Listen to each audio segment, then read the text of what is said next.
how to use a 9-volt battery and LM7805 voltage regulator to create a 5-volt bus. So this is our breadboard. This is the LM7805, which has got 3 pins. Pin 1 is the input. Pin 2, which is the middle pin, it's the ground pin. And then the third pin is the output pin. And then this is our 9-volt battery.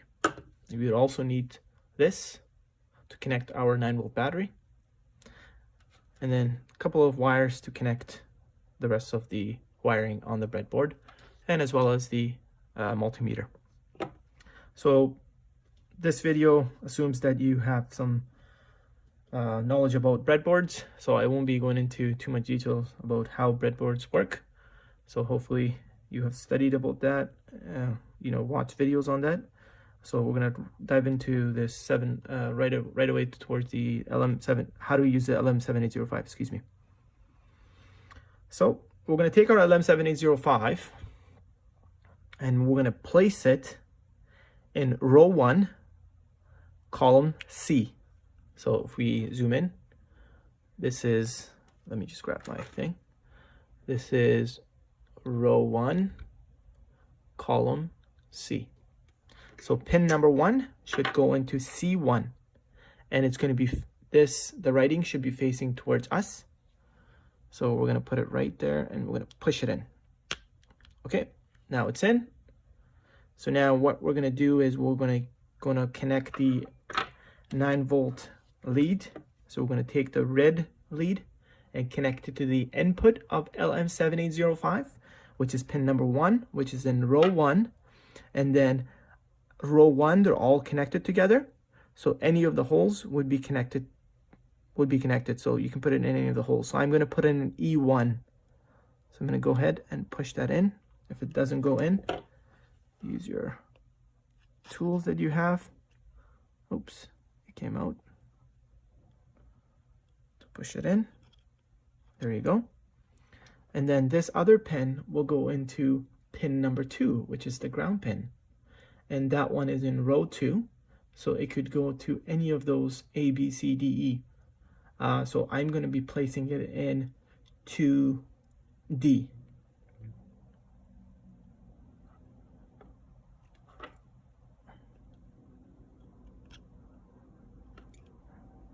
Okay, once we have placed those in, so now we can connect the rail wiring, which is pin number 3. Which is going to be connected to the positive side of the breadboard.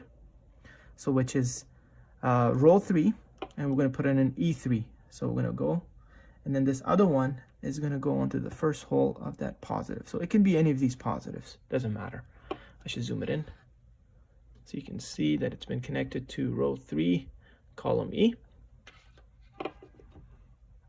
All right, and then one more, which is the ground pin, which is in row 2. It's going to be connected to the negative side of this. So I'm going to go ahead and I'm going to push that in. All right, now that we have connected all our wirings, it is now time to connect our 9-volt battery. So I'm going to take this 9-volt battery and we're going to connect it to this. So now we should be getting 5 volts using this rail here. So if I plug in a wire in here, it should give me 5 volts. Sorry, I should zoom in. So this rail right here should give me 5 volts. So we're going to test that out by using our multimeter. We're going to turn on our multimeter and put the dial on 20 volts. And then we're going to take our lead. I've replaced it with the alligator clips. And I put wires at the end, so that I can easily put them into the breadboard. So the positive lead, which is the red side, will go into the positive side, and the negative, which is the common, which is the black lead or the black alligator, it's going to go to the negative side. So we should be getting 5 volts if our wires are correct. I'm having trouble with my wires. Perfect. And there you go. We are getting 4.98 volts. So from now on, we can use this rail here as our 5-volt power bus. And so we're using a 9-volt battery and a LM7805 to get a 5-volt power bus. Hope this video helps and get you started for your lab 1 through 10. Thank you for watching.